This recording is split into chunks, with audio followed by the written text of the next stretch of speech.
ओम श्री परमात्मने नमः। ओम श्री परमात्मने नमः। मय्यावेश मनो ये मां नित्ययुक्ता उपासते। मय्यावेशितो ये उपासते। श्रद्धया परयोपेतास्ते मे युक्तमा मतः।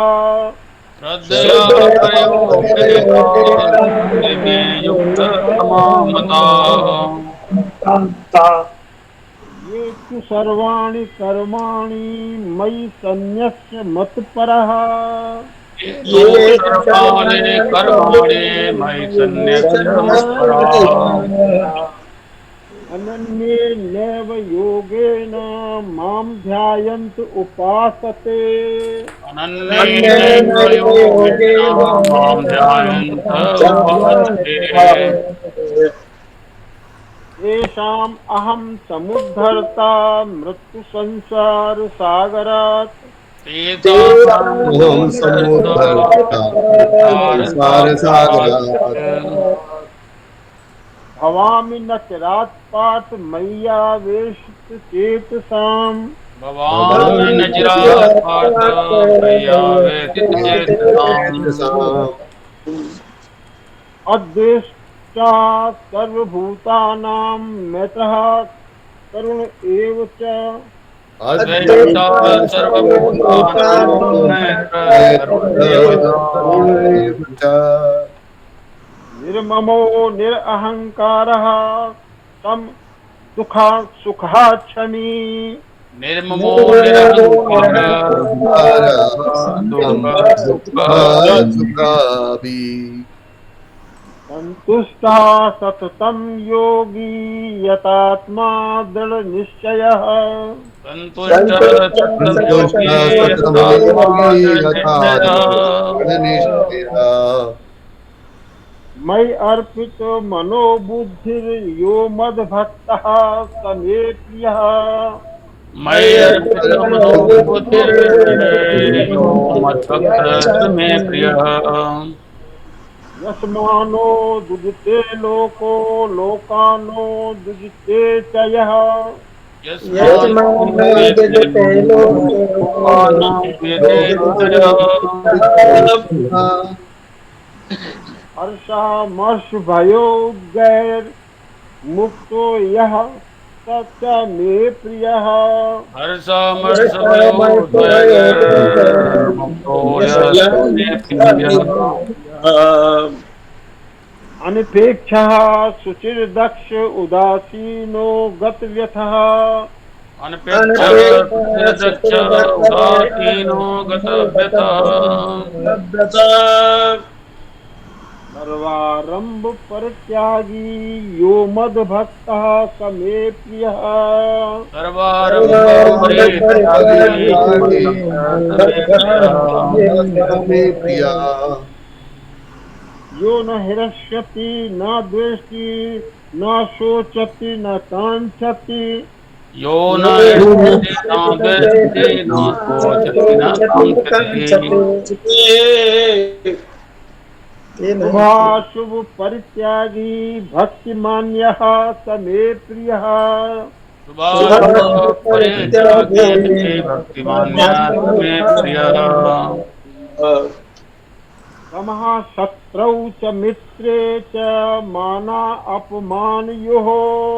समाशत्रौ च मित्रे च जितमानापमानयोः। शीतोषु सुख दुःखेषु समासंग विवर्जितः। शीतोष्णसुखदुःखेषु समासङ्गः विवर्जितः। तुल्य निंदा स्तुतिर्मौनी संतुष्टो येन केनचित्। तुल्यनिन्दाय स्तुतिर्मौनी सन्तुष्टो येन केनचित्। अनिकेतः स्थिरमत भक्तिमान मे प्रियो नरः। अनिकेतः स्थिरमतिर्भक्तिमान् मे प्रियो नरः। हरिओम तत्सत हरिओम तत्सत। चलिए, बहुत सुंदर डॉक्टर साहब, बहुत अच्छा पारायण करा। पिछले सत्र में हमने देखा कि 8वें अध्याय से 8वें श्लोक से लेके 11वें श्लोक तक भगवान ने 4 साधनों के विषय में बतलाया। ये साधन करके भगवान ने कहा मेरी प्राप्ति की जा सकती है। पहला साधन 8वें श्लोक में, आवाज आ रही है ना? जी जी। पहला साधन 8वें श्लोक में भगवान ने समर्पण योग के रूप में बतलाया, जिसमें भगवान ने कहा कि मेरे अंदर मुझ में ही मन और बुद्धि को लगा, और इस प्रकार से तो मन और बुद्धि को मुझ में लगाता हुआ मुझ में ही निवास करेगा, मय्येव निवशिष्यसि। फिर अगला श्लोक में भगवान ने बताया 9वें श्लोक के अंदर भगवान ने कहा अब चित्तम समाधतुम न शक्नोषि मयि स्थिरम। अगर इस तरह से अपनी मन बुद्धि मुझ में नहीं लगा पाता है, उसमें असमर्थ है, तो अभ्यास योग के द्वारा मुझे प्राप्त करने की इच्छा कर। ये अभ्यास योग हो गया। ये अभ्यास योग के द्वारा मुझे प्राप्त करने की इच्छा कर। अभ्यास योग का अर्थ है कि समता में रह के और अभ्यास कर मुझे प्राप्त करने के लिए।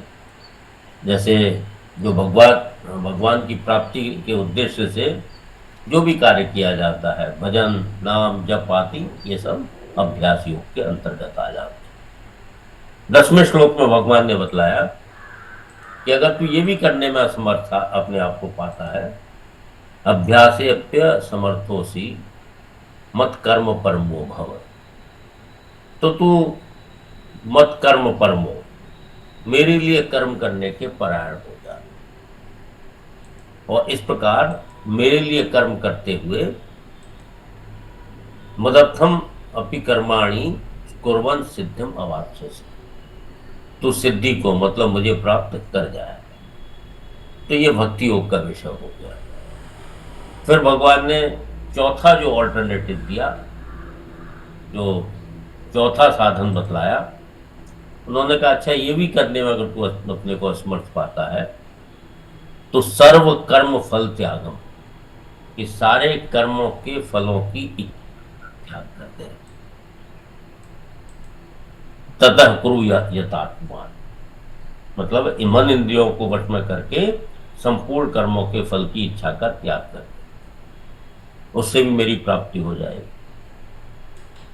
अब इसमें जो 4 साधन बतलाए हैं, तो भगवान ने जिस प्रकार से कहा है कि अगर ये नहीं कर सकता है तो ये कर ले, ये साधन नहीं कर सकता तो ये साधन कर ले, तो इसमें कभी कभी ऐसा लगता है कि ये सारे साधन जो हैं वो बराबर के नहीं।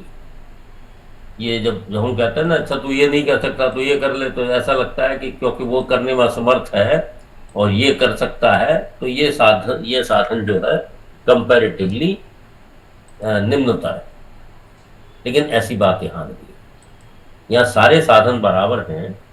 भगवान ने केवल, क्योंकि सब व्यक्तियों की रुचि अलग अलग होती है, सब व्यक्तियों की योग्यता अलग अलग होती है, तो उसके अनुसार से रुचि, योग्यता, सामर्थ्य इत्यादि को ध्यान में रख के भगवान ने कहा कि जो भी साधन जिस भी साधक को सूट करता है, जो उसको लिए उचित है, उनमें चारों साधन में से कोई भी एक साधन कर ले। चाहे वो समर्पण योग कर ले, चाहे वो अभ्यास योग कर ले, चाहे वो भक्ति मार्ग से चला जाए, चाहे वो कर्म योग के मार्ग से आ जाए, वो सब के सब साधन भगवान की प्राप्ति करा देंगे। और ये चारों साधन स्वतंत्र रूप से भगवत प्राप्ति कराने वाले हैं और बराबर की है। तो इसी 12वें श्लोक जो आता है, यहाँ तक हम कर चुके हैं। 12वें श्लोक में भगवान ने इन्हीं चीजों को बतलाया कि जो सर्व कर्म फल त्याग की जो बात कही है, जो कि 11वें श्लोक में है, तो कहीं ऐसा ना समझें कि ये वाला साधन जो है वो सबसे ही नीचे के स्तर का है। इसी चीज को समाप्त करने के लिए भगवान ने 12वां श्लोक कहा। 12वां श्लोक पढ़ते हैं। श्रेयो हि ज्ञान अभ्यास्यात् श्रेयो श्रेयो हि ज्ञान अभ्यासाद ज्ञानाद् ध्यानं विशिष्यते ज्ञानात् विशिष्यते ध्यानात् कर्म फल त्यागस्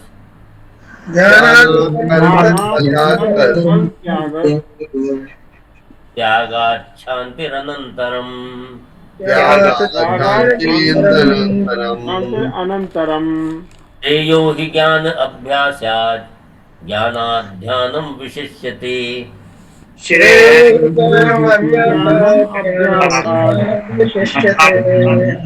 ज्ञानाध्यानम विशिष्यते ध्यानात् कर्म फल त्यागस्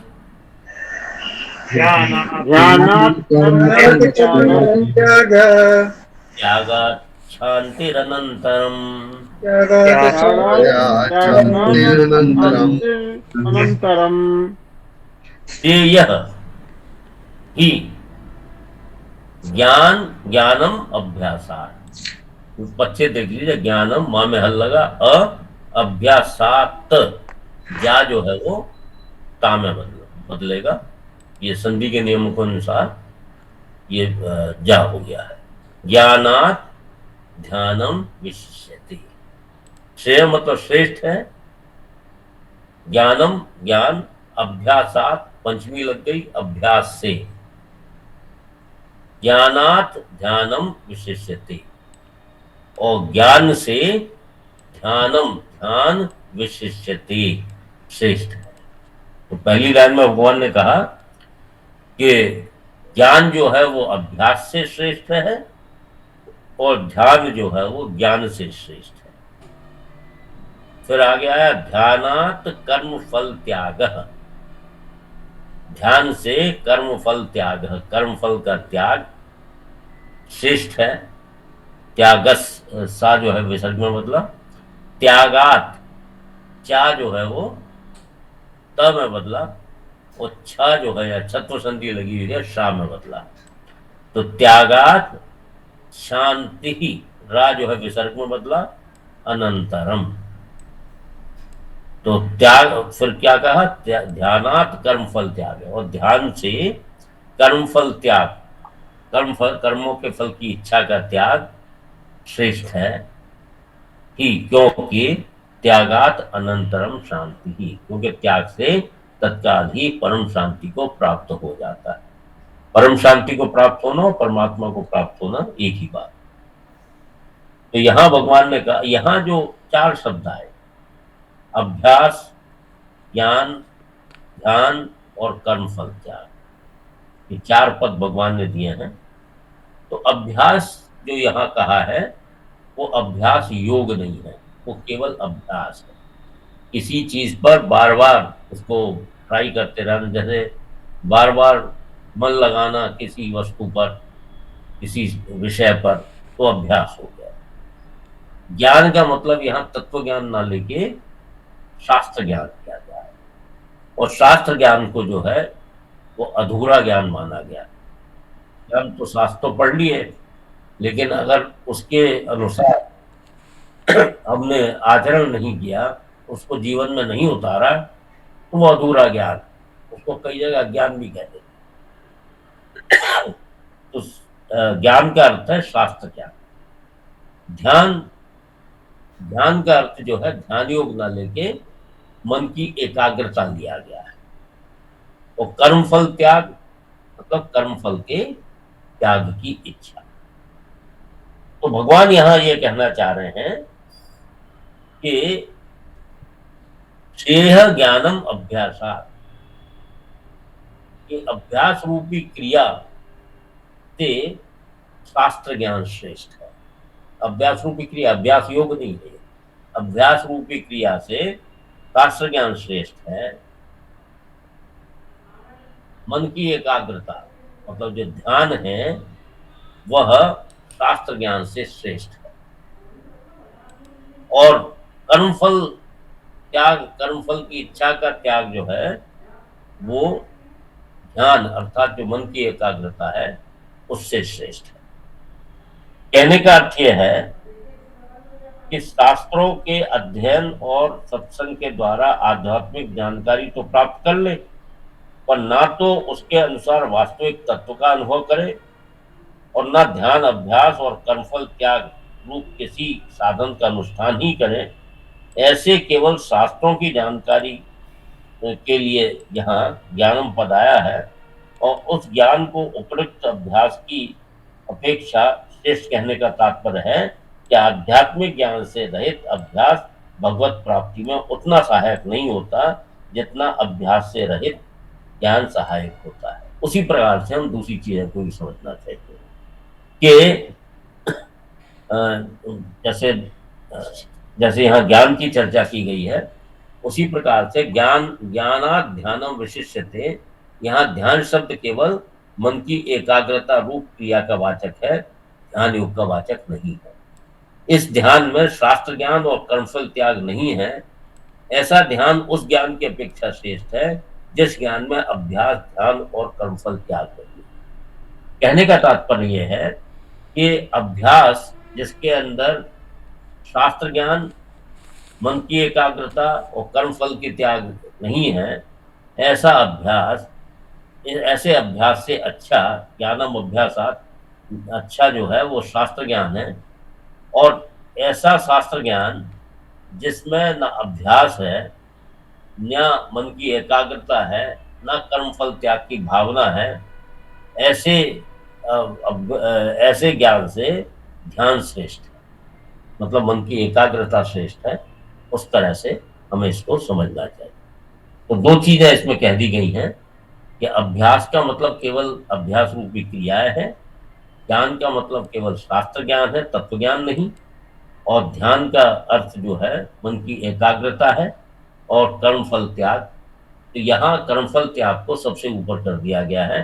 कर्मफल त्याग की जो इच्छा है वो अभ्यास, ज्ञान और ध्यान से ऊपर मानी गई है, जो कि कर्मफल त्याग की इच्छा जो हमने 11वें श्लोक में या 8वें से 11वें श्लोक में जो ऐसा लग रहा था जैसे कर्मफल त्याग जो है निम्नतर है, ऐसी बात नहीं।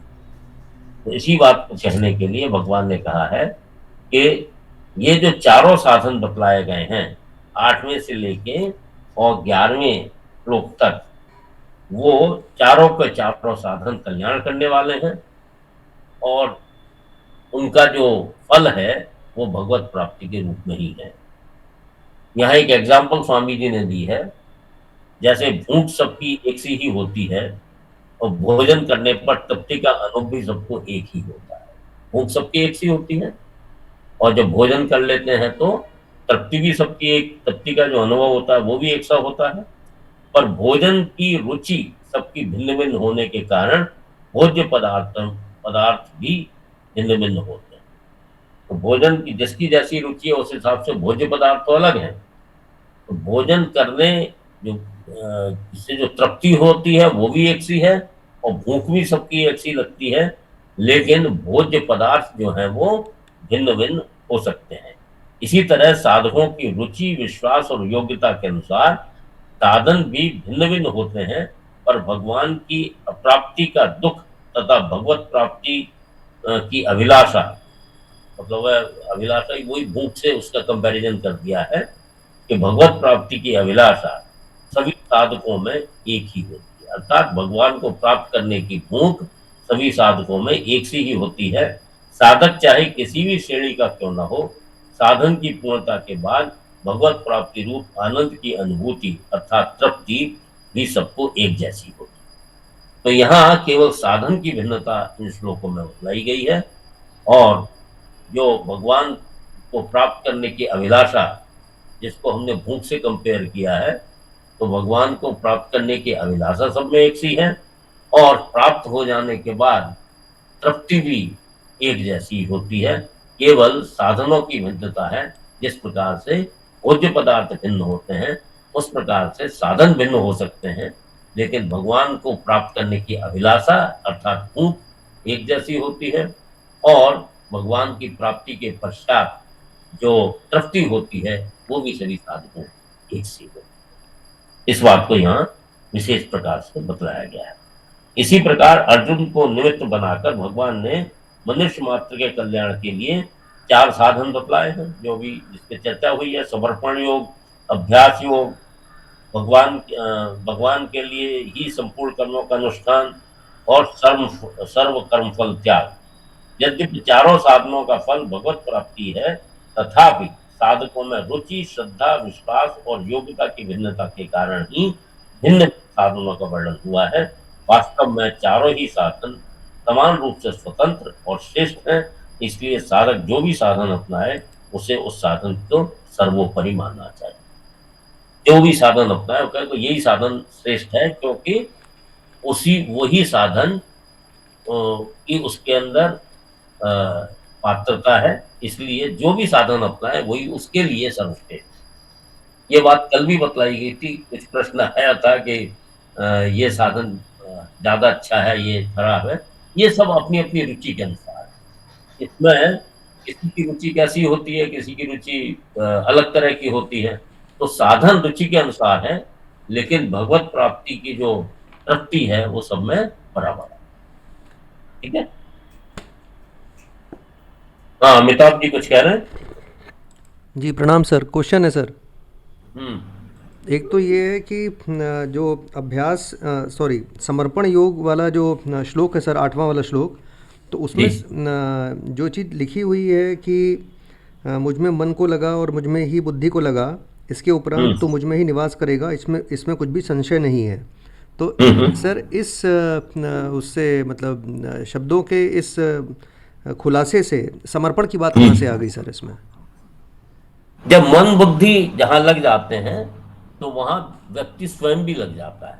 आपका जहां मन और बुद्धि लगे, जैसे आप पढ़ाई कर रहे हैं जी, या किसी विषय में आप चिंतन कर रहे हैं, तो आपका मन और बुद्धि वहां लगी हुई है। जहां मन और बुद्धि लग जाते हैं वहां आत्म रूप में स्वयं भी वहां लग जाता है, और आत्म रूप में स्वयं लगना ही समर्पण जी। ठीक है। ठीक है सर। और दूसरा ये कि जो ये 4 साधन बताए गए हैं, तो सर व्यवहार में तो ऐसा होता है कि समर्पण है, अभ्यास है, भगवान को समर्पित करके कर्म करना है और सभी कर्म के फलों का त्याग करना है। सब मिले जुले से ही हम लोग करते रहते हैं। मतलब इसमें 4 अलग अलग उसको डिफाइन कर दिया थोड़ा सा, इसलिए मतलब एक चिंतन करना पड़ता है कि भाई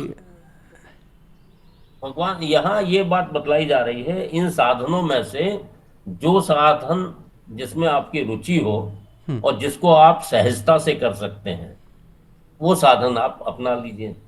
और जहां तक मिले जुले का सवाल है, हाँ शुरुआत में ऐसा हो सकता है, लेकिन भगवान की प्राप्ति के लिए अभ्यास मतलब समता में रह के अभ्यास करना और मन और बुद्धि भगवान में लगाना, क्योंकि मन जब लगेगा जब हमारी उस विषय में प्रियता हो। जैसे कोई विषय जो भी आप कर रहे हैं, चाहे वो पढ़ाई का विषय हो, चाहे वो कार्य क्षेत्र हो, जिसमें हमारी प्रियता है, जो विषय हमें प्रिय है उसमें ही मन लगेगा जी। तो मन का संबंध जो है प्रियता से है। और जब मन वहां लग जाता है तो बुद्धि भी उसके साथ साथ वहां लग जाती है।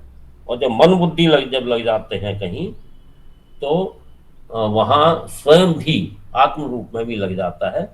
ऐसा हमें समझना चाहिए। जी ठीक सर जी। ठीक है। हाँ डॉक्टर साहब कुछ कह रहे हैं?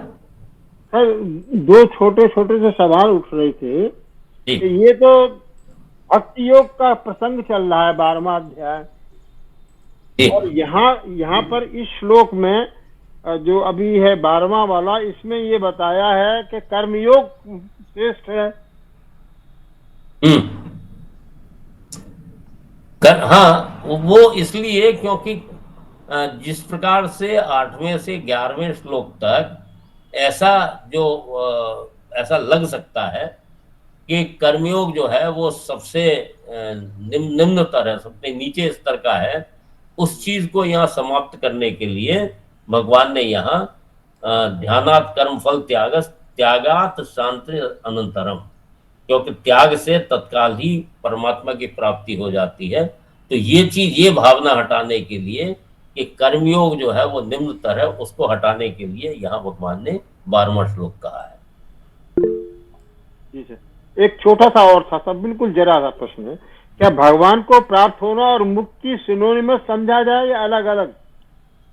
नहीं, मुक्ति और भगवान को प्राप्त होना एक ही बात है। वो इसलिए कि जैसे ही हमारा संसार की तरफ से जब हम हटते हैं, वही जीवात्मा क्या है, जीवात्मा के एक तरफ संसार है और दूसरी तरफ परमात्मा है।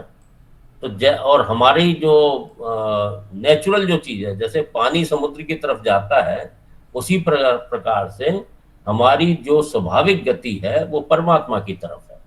लेकिन हम लोग जो है अनेक कारणों से, क्योंकि हम बहिर्मुखी हैं, हम बाहर की तरफ देख रहे हैं, संसार की तरफ देखते हैं, बहिर्मुखी होने के कारण हम संसार को सत्य और अपना मानने लगते हैं। और जैसे ही हमारा ये भ्रम दूर होता है कि संसार जगत मिथ्या है, जगत जो है इसकी सत्ता भाषित है, जैसे ही हमारा ये भ्रम ठीक होता है, हमारी विचार ठीक होता है, हमारी सोच ठीक होती है कि संसार तो एक माया का रूप है और इसकी सत्ता भाषित सत्ता है, वास्तविक सत्ता नहीं है, तो हम परमात्मा की तरफ जाते हैं।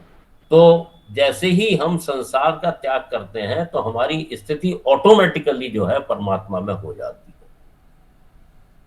जैसे ही संसार का हम त्याग करते हैं, त्यागात शांति अनंतरम, यही चीज यहाँ कह दी गई है कि त्याग से तत्काल ही परम शांति प्राप्त हो जाती है।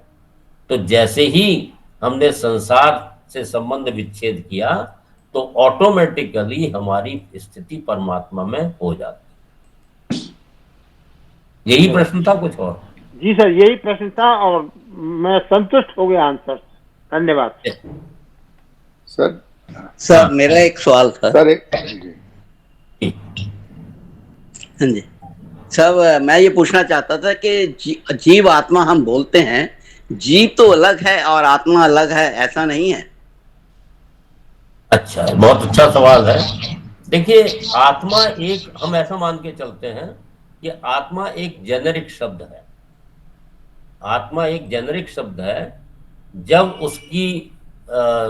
उसकी सम्मुखता संसार की तरफ होती है तो वही जीवात्मा कहलाता है, और जब उसकी सम्मुखता परम की तरफ, मतलब परमात्मा की तरफ होती है, तो वही परमात्मा कहलाता है। जब हमारी दृष्टि, हमारी सम्मुखता संसार की तरफ है तो हम जीवात्मा हैं, अगर हमारी सम्मुखता परमात्मा की तरफ है तो हम वही परमात्मा है। इसलिए आत्मा और परमात्मा में अभेद है, कोई भेद नहीं रखा गया है, केवल हमारी दृष्टि है, सम्मुखता की बात है। जब तक हम संसार में फंसे हुए हम जीवात्मा हैं, और जब हमारी दृष्टि और सम्मुखता परमात्मा की तरफ हुई तो परमात्मा है। ठीक है ठाकुर साहब? ठीक है सर। आत्मा वही है, मतलब एक जेनेरिक शब्द है, उसकी जहां जिस तरफ सम्मुखता है उसी हिसाब से उसकी उपाधि कर दी गई है, उसको वो नाम दे दिया गया है। हाँ वृंदा जी। प्रणाम गुरुजी। वो मैं पूछना चाह रही थी कि जो मन बुद्धि लगाने में, और मतलब वही उसी को हम भक्ति योग कहेंगे क्या? मन बुद्धि लगाने का मतलब मन और बुद्धि को अपना न मान के भगवान को समर्पण करते हैं, इसलिए इसको समर्पण योग कहा गया है। अच्छा, पूर्ण समर्पण भी वही है? हाँ, जैसे हमने, जब हम कहते हैं कि मेरी बुद्धि मेरा मन, ये तो यहाँ समर्पण का भाव नहीं है। जब हम कह रहे हैं ना मेरी बुद्धि है ना मेरा मन है, जो कुछ परमात्मा का है, तो ये समर्पण हो गया। जब मन और बुद्धि का समर्पण हो जाता है तो मनुष्य व्यक्ति जो है स्वयं ही परमात्मा की तरफ, परमात्मा के सम्मुख हो जाता है। मतलब ये सारे लिंक्ड है ना, मन बुद्धि जब हमने लगाया भगवान पर, तो फिर उसके लिए अभ्यास तो करना ही पड़ता है। फिर अभ्यास हो जाने के बाद फिर तो अपने आप ही हम मानने लगते हैं कि हमने जो कुछ कर्म किया है वो सारा उसका फल। हाँ जी, बहुत बहुत अच्छी बात है, अभ्यास करना पड़ता है। अब अभ्यास और अभ्यास योग के अंदर भी थोड़ा अंतर है। अभ्यास जो है निरंतर, जैसे परमात्मा में हमारा मन भटका, फिर हम निरंतर परमात्मा में फिर उसको लगाया, फिर भटका, फिर लिया, ये अभ्यास है। और अभ्यास योग यह है कि समता में रहकर अभ्यास करना। तो अभ्यास योग के अंदर राग द्वेष का अभाव हो गया है अभ्यास योग में। और अभ्यास जो है वो हम किसी भी चीज का अभ्यास करते हैं, चाहे वो सांसारिक चीज हो, चाहे हमें परमात्मा में मन लगाने का अभ्यास करना है, तो अभ्यास तो करना पड़ता है, सही बात है। मन बुद्धि को भी लगाने में जब लगेगा जब उस वस्तु या व्यक्ति के प्रति हमारी प्रियता होगी, है ना, जब भी हमारा मन लगेगा। जो हमें प्रिय लगेगा वही मन लगेगा, और जो हमें प्रिय नहीं लगेगा वहां हमारा मन भी नहीं लगेगा। ठीक है, तो मन और बुद्धि को समर्पित कर देने का भाव है, इसलिए उसको समर्पण योग कहा गया है। और अभ्यास के अंदर, सही बात है, अभ्यास तो उसका भी करना पड़ता है, और अभ्यास योग के अंदर समता में रह के और भगवान का भजन, जैसे भजन और भगवान के लिए काम करना, ये सब समता में रह के करना, उसको अभ्यास योग कह दिया। जैसे भजन कीर्तन दूसरे अन्य जो कार्य करते हैं वो समता में रह के करेंगे, उसी को वहां अभ्यास योग कह दिया। एक तरह से ये स्टेज हुआ ना, पहले मन बुद्धि लगाना, फिर अभ्यास करना, फिर कर्म फल त्याग करना। एक तरह से वो एक के बाद एक स्टेज ही हुआ। फिर ये असलियत में स्टेज ना होके ये इंडिपेंडेंट साधन माने गए हैं कि चाहे आप मन और बुद्धि को भगवान में लगा दें, चाहे समता में रह के अभ्यास कर लें, चाहे भगवान की प्रसन्नता के लिए कार्य कर दें, चाहे कर्म फल की इच्छा का त्याग कर दें। इन चारों में से अगर एक भी हो जाता है तो भगवत प्राप्ति हो जाती है। धन्यवाद। ठीक है, आगे बढ़ते हैं। अब अगले श्लोकों में जो 5 प्रकरण आएंगे, 13वें श्लोक से लेके 19वें श्लोक तक, जिसमें भगवान कहते हैं कि कैसे लोग मुझे प्रिय हैं, मैं प्रिय है, तो उनके विषय में भगवान ने कहा है। अच्छा, ये जो 5 प्रकरणों में भी किसी भी एक प्रकरण को हम साध्य मानकर और साधना करेंगे तो हमें भगवत प्राप्ति हो जाएगी, क्योंकि भगवान को प्रिय होना और भगवत प्राप्ति होना वो एक ही बात है। भगवान को प्रिय हो गए, वो जो सांसारिक भाषा में कहते हैं वो तो भगवान को प्यारे हो गए, वो उस तरह की प्रियता नहीं। वहां तो ये है कि भगवान को प्यारे हो गए मतलब उसका शरीर छूट गया। यहाँ भगवान के प्रति जो प्रेम है उसकी बात कही गई है। चलिए उन श्लोकों का आनंद लेते हैं। तो अब 13वें से 19वें श्लोक तक भगवान 5 प्रकरणों में चारों साधनों से सिद्धावस्था को प्राप्त हुए, मतलब ये 4 जो पहले साधन बतलाए गए हैं, अपने प्रिय भक्तों के लक्षणों का वर्णन करते हैं कि भगवान के जो प्रिय भक्त हैं उनके क्या क्या लक्षण हैं, उनका वर्णन अगले श्लोकों में। अद्वेष्टा सर्वभूतानां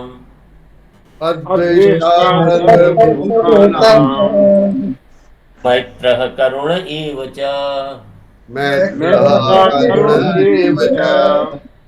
निर्ममो निरहंकारः सम दुःख सुखः शमी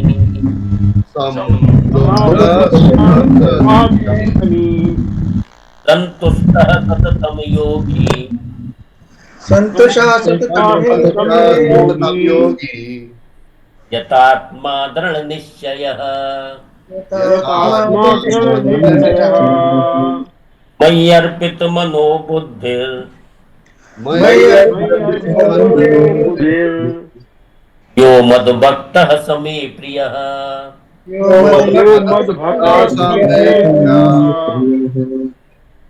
सर्वभूतानां मैत्रः करुण एव च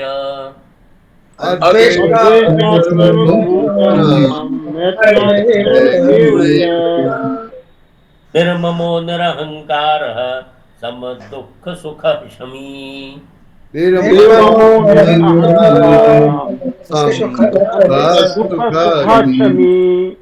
संतुष्टः सततं योगी यतात्मा दृढ़ निश्चयः संतुष्टा संततं योगी आत्मा स निश्चयः।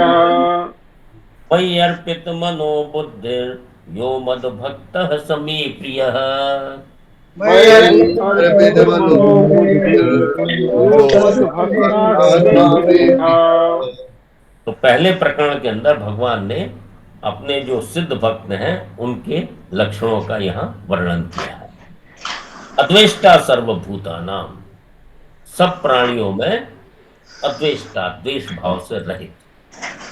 च मैत्र, मित्र भाव वाला। करुण, करुणा से युक्त, दयालु। एवं च निर्मम, ममता रहित। निरहंकार, अहंकार रहित।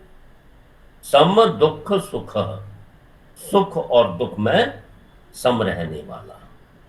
क्षमी, क्षमाशील। निर्मल, क्षमी। संतुष्ट, सततम, सततम संतुष्ट, सदैव संतुष्ट रहने वाला, जो प्राप्त हो जाए उसी में संतुष्ट। योगी, योगी तो आप जानते योगी। यतात्मा, शरीर को वश में करने वाला, यतात्मा। दृढ़ निश्चय, दृढ़ निश्चय वाला। मई अर्पित मनः बुद्धि, वही बात आ गई। मई अर्पित मनः बुद्धि जो 8वें श्लोक में आया है वही आ गया। मई अर्पित मनोबुद्धि, और मुझ में अर्पित मन बुद्धि वाला। यह यो जो है ना, तो यहाँ जो मई अर्पित मना बुद्धि, जो रेफ है वो विसर्ग में बदला, यो का यह हो गया। यह मद भक्त है, जो मेरा भक्त है, समे प्रिय, ऐसा भक्त मुझे प्रिय है। तो भगवान यहां कह रहे हैं अद्वेष्टा सर्वभूतानाम। और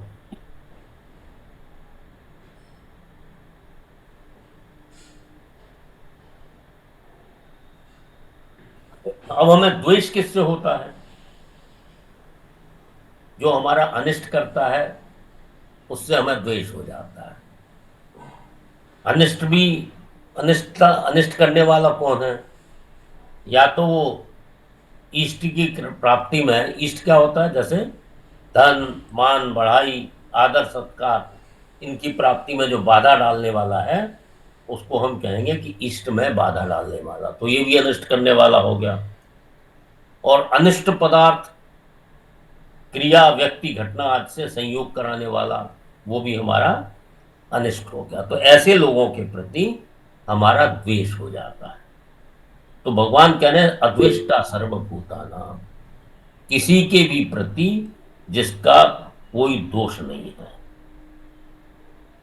क्योंकि उसकी दृष्टि में परमात्मा के अतिरिक्त, क्योंकि सिद्ध पुरुषों का लक्षण है ये, तो उसकी दृष्टि में परमात्मा के अलावा के अतिरिक्त कुछ है ही नहीं। वासुदेव सर्वम का भाव आ चुका है, सिद्ध पुरुष है, और उसको प्रभु के अलावा निज प्रभुमय देखई जगत कैसन करे विरोध, ये भाव उसके अंदर दृढ़ हो चुका है। और इतना ही नहीं, वह तो अनिष्ट करने वालों की सब क्रियाओं को भी भगवान का कृपापूर्ण मंगलमय विधान ही मानता है। जिस प्रकार से काकभूषुंड जी और लोमश ऋषि के संवाद में आता है, ये भी वहीं से लिया गया है, निष्प्रभुमय देखें जगत के संकर है विरोध, कि जब सबके अंदर वो अपने प्रभु का दर्शन कर रहा है तो वो किसके साथ विरोध करेगा, किसके साथ द्वेष करेगा?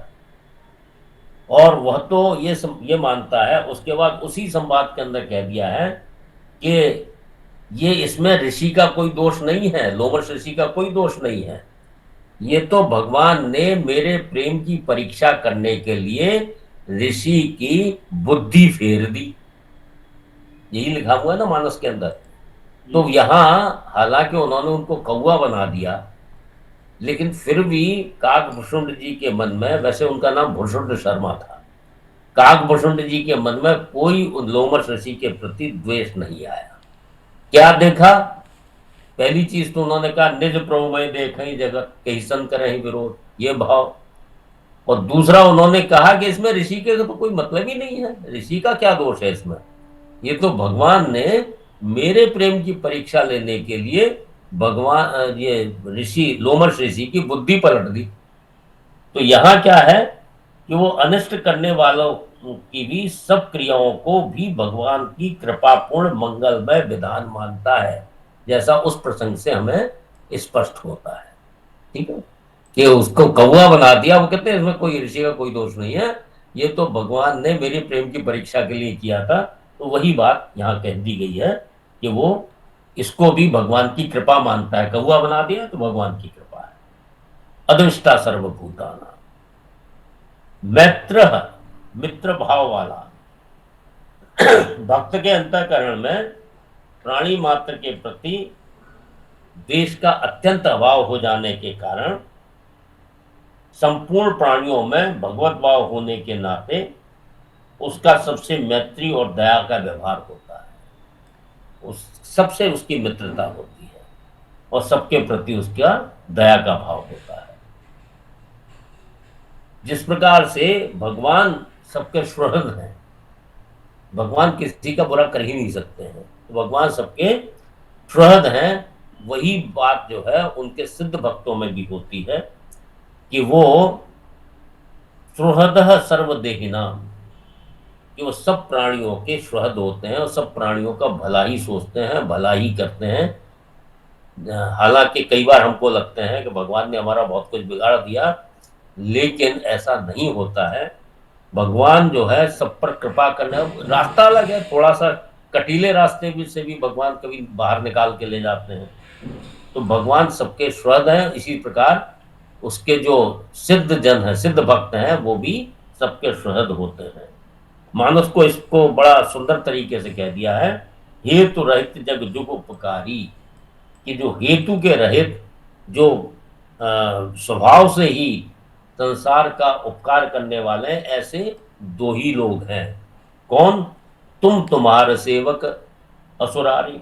एक तो भगवान आप स्वयं हैं जो हेतु की कृपा करते रहते हैं, और दूसरा तुम्हारा सेवक है, तुम तुम्हारा सेवक असुरारी। दूसरा आपके जो भक्त हैं वो भी अहेतु की कृपा करते रहते हैं। तो यहाँ मैत्र करुण एवच, तो ये जो सिद्ध जो भक्त होते हैं उनके अंदर सब प्राणियों के प्रति मित्रता का भाव रहता है और दया का भाव रहता है। फिर एक पतंजलि योग दर्शन में चित्त शुद्धि के 4 हेतु बताए गए हैं। कौन कौन से? सुखियों के प्रति मैत्री, दुखियों के प्रति करुणा, पुण्यात्माओं के प्रति प्रसन्नता और पापात्माओं के प्रति उपेक्षा। इन्हीं चारों चीजों को भगवान ने मैत्र और करुण, इन चारों चीजों को 2 में भगवान ने समेट दिया है। तात्पर्य है कि सिद्ध भक्त सुखियों और पुण्यात्माओं के प्रति मैत्री का भाव रखते हैं तथा दुखियों और पापात्माओं के प्रति करुणा का भाव रखते हैं। तो जो दुखी है उसके प्रति करुणा का भाव, जो पापात्मा है उसके प्रति भी करुणा का भाव, और जो सुखी और पुण्यात्माओं के प्रति उनका मैत्री का भाव होता है। तो मैत्र करुण एवं निर्ममः, जो यद्यपि भक्ति प्राणी मात्र के प्रति स्वाभाविक ही मैत्री और करुणा का भाव रहता है, तथापि उनकी किसी के प्रति किंचित मात्र भी ममता नहीं होता है, कोई अटैचमेंट नहीं होता है। मित्रता का भाव रहता है, करुणा का भाव रहता है, लेकिन उनके प्रति कोई भी अटैचमेंट नहीं है, कोई ममता नहीं है। इसी के लिए कह दिया निर्ममः। निरहंकार, शरीर और इंद्रियां आदि जड़ पदार्थों से अपना स्वरूप मानने से अहंकार उत्पन्न होता है। और सिद्ध जन के अंदर क्या होता है? न वो शरीर को अपना मानता है, शरीर को किसका मानता है? प्रकृति का मानता है। न इंद्रियों को अपना मानता है, भक्त जो है शरीर को भगवान का मानता है। तो ना शरीर को अपना मानता है, ना इंद्रियों को अपना मानता है, और ना अन्य किसी व्यक्ति पदार्थ को वो अपना मानता है। सब वो भगवान का ही मानता है।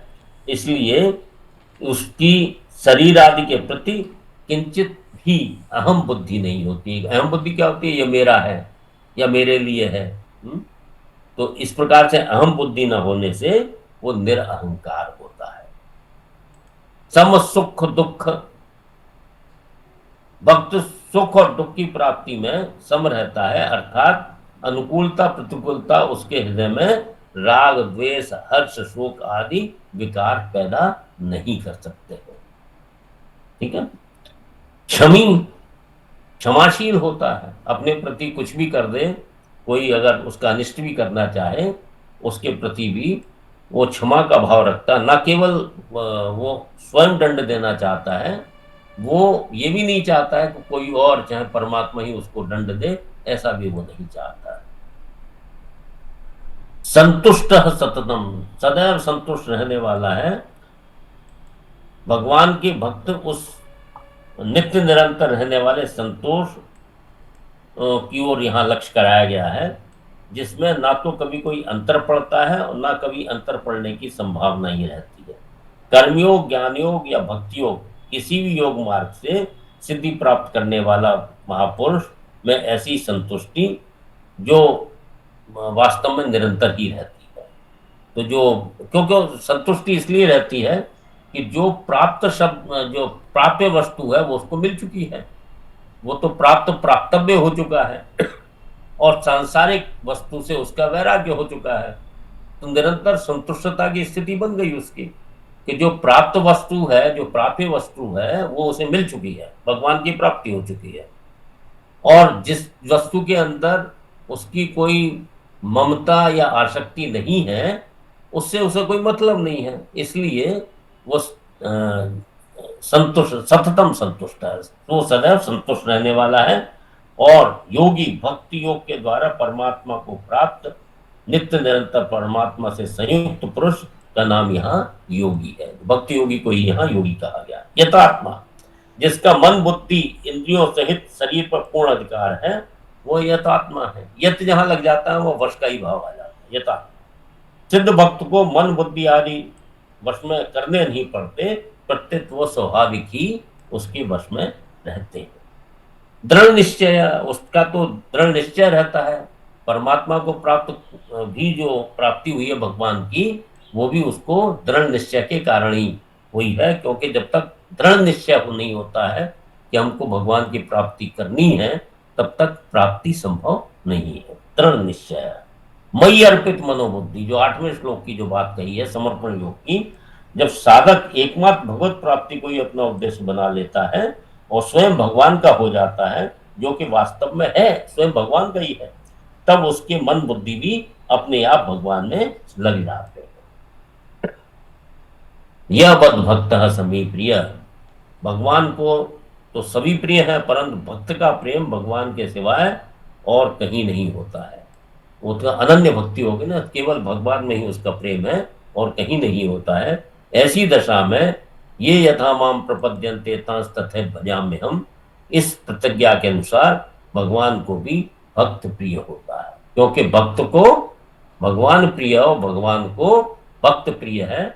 इसीलिए ये बात कही गई है कि सिद्ध मनुष्य में ये सारे लक्षण होते हैं और भगवान कहते हैं समे प्रिय, और ऐसा भक्त जो है मुझे प्रिय है, क्योंकि उस भक्त को भी भगवान अत्यंत प्रिय है। ठीक है। तो अद्वेष्टा सर्वभूतानां मैत्रः करुण एव च, अद्वेष्टा सर्वभूतानां मैत्रः करुण एव च, निर्ममो निरहंकारः सम दुःख सुखः शमी, निर्ममो दुख सुखाक्षमी, संतुष्टः सततं योगी यतात्मा दृढ़ निश्चयः,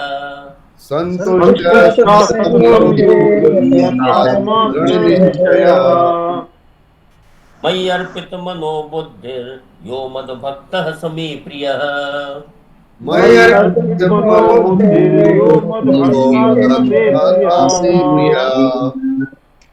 अब 15वें श्लोक में भगवान का दूसरा प्रकरण प्रारंभ होता है। यस्मान्नो दुजते लोको, यस्मान्नो विदते लोको, लोकान्नो दुजते च यः,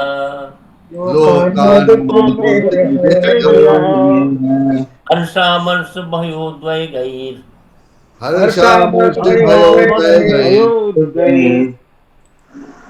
यः स च मे प्रियः, मुक्तो यह सच मे प्रियः मुक्तो यश मुक्तो यः सच मे प्रियः यस्मान्नो दुजते लोको लोकान्नो दुजते च यः यस्मान्नो यस्मादो दुजते दुजते लोको लोकानो दुजते च यः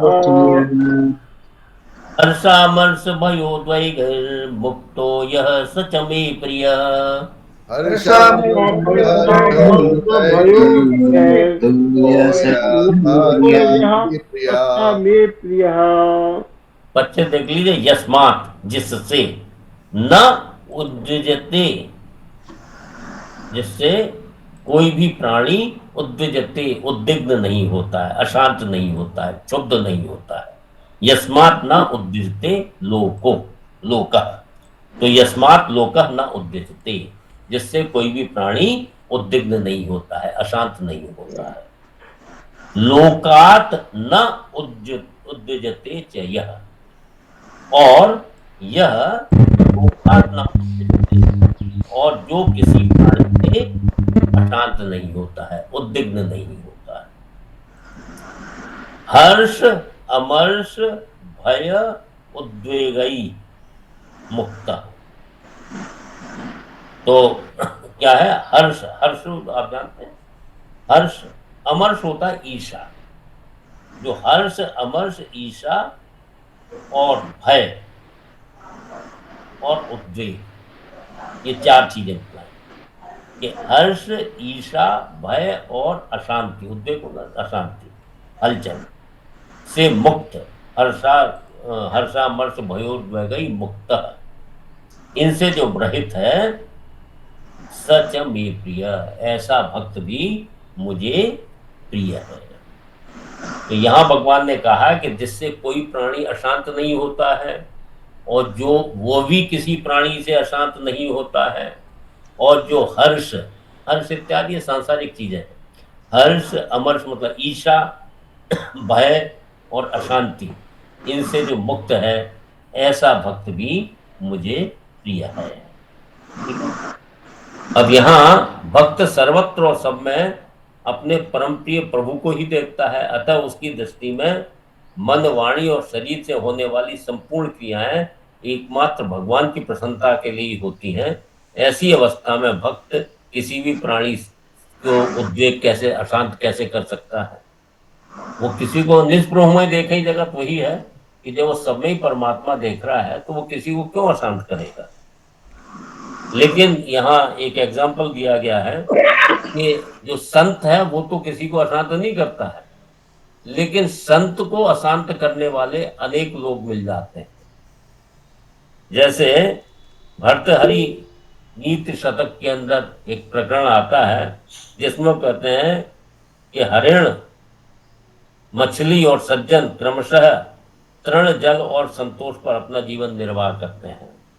जैसे हिरण जो है वो घास पत्ते खा के अपना निर्वाह कर रहा है, और मछली जो है जल में अपना जीवन निर्वाह कर रही है, और सज्जन पुरुष जो है वो संतुष्ट रहता है, उसे किसी से कोई मतलब नहीं है।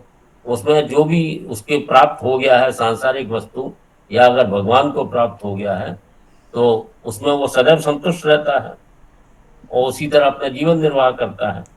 परंतु व्याध, मछुए और दुष्ट लोग अकारण ही उससे बैर करते हैं। वो किसी से बैर नहीं करता है, लेकिन हिरण से व्याध जो पशुओं को पकड़ने वाले हैं, मछुए मछुआरे, अब मछली ने मछुआरे का क्या बिगाड़ा है? लेकिन वो तो मछली को हानि, उससे बैर करता है, मछली पकड़ता है, वो उसकी जान चली जाती है। और दुष्ट लोग जो हैं वो सज्जनों से अकारण ही द्वेष करते हैं, बैर करते हैं। आज श्लोक को बोले था, एक श्लोक है भर्तृहरि का, मृग मीन सज्जना नाम, मृगमीन सज्जना नाम लुब्धक देवर पुष्णा निष्कारिणो वरिणो भवन्ति।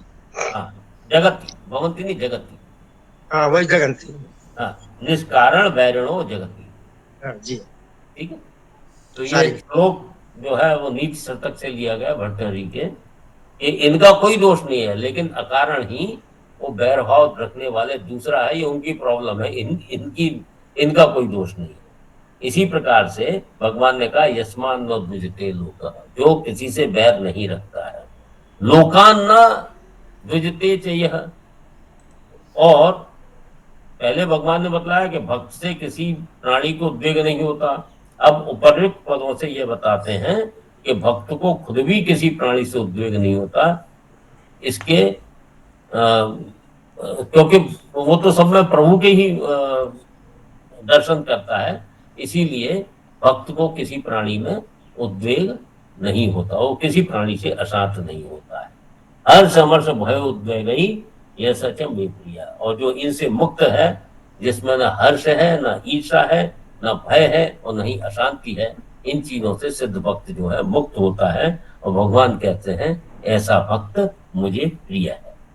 ठीक है, यदि आज समय हो गया है। यस्मान्नो द्विजते लोको लोकान्नो द्विजते चयः, यस्मान्नो लोको लोकान्नो द्विजते चयः, तामर्ष भयोद्वैगैर् मुक्तो य सच मे प्रिय। हर्षामर्ष भयोद्वेगैर् सच मे प्रिया। सब ले लीजिए। यस्मान्नो द्विजते लोको लोकान्नो द्विजते चयः, हर्षामर्ष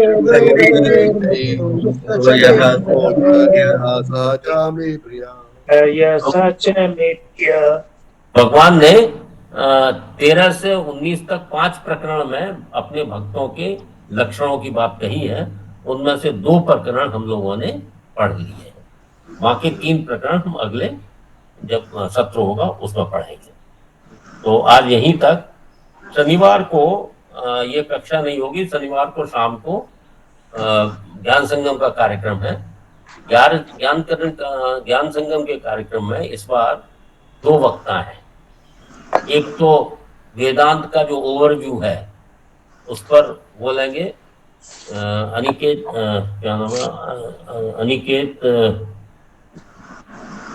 सिन्हा, गिर, मैं डाल दूंगा। और दूसरे वक्ता जो है वो मनोवैज्ञानिक डॉक्टर है।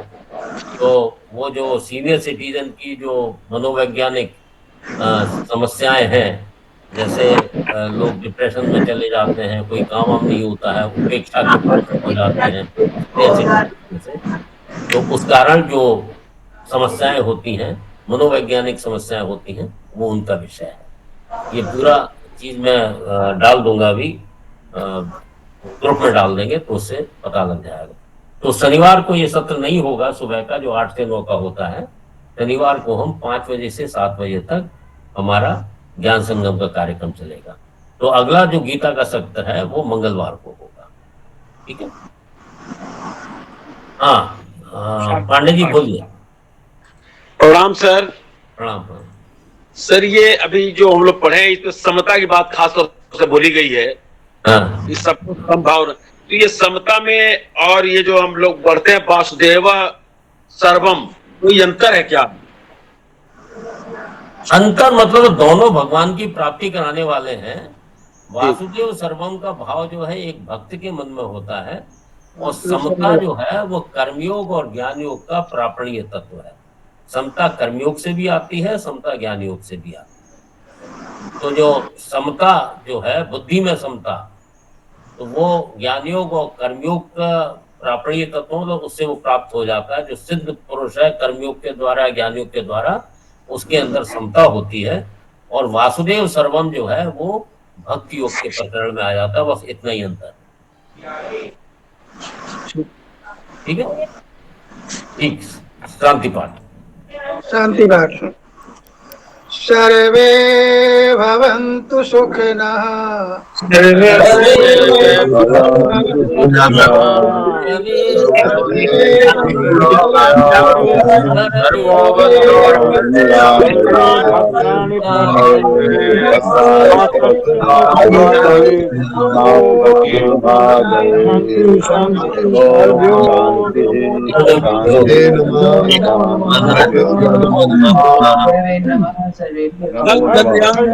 आचार्य जी बहुत बहुत बधाई। भारत माता की जय। भारत माता की जय भारत माता की ये हमारे ITI का भी बहुत बड़ा सहयोग है। 8 कंपोनेंट और टेस्ट किए हम लोग तैयार वहां किया था पालघाट में। बहुत बड़ा योगदान ITI का भी रहा है, ITI लिमिटेड का। चलिए आप भी गर्वान्वित महसूस कर रहे होंगे, कल बहुत बड़ा कार्य हो गया गौरवान्वित और इस देश में एक इतिहास रच दिया गया। जी जी तो हम लोगों की जो इमेज थी कि हम पिछलग्गू हैं, हम पीछे चलने वाले हैं, अब हम लोग लीडरशिप पोजीशन में धीरे धीरे आ रहे हैं। अनेक क्षेत्रों में हम लोगों ने लीडरशिप पोजीशन बनाई है और ये काम जो है, जो हम लोगों का जो भाव परिवर्तन हो रहा है, वो ईश्वर की कृपा है और बाकी हमारे जो शासक है उसका तो योगदान इसमें रहता ही है। ब्रह्मांड की गतिविधियों का विधिवत चलिए नमो नमो नमो नमो। नमो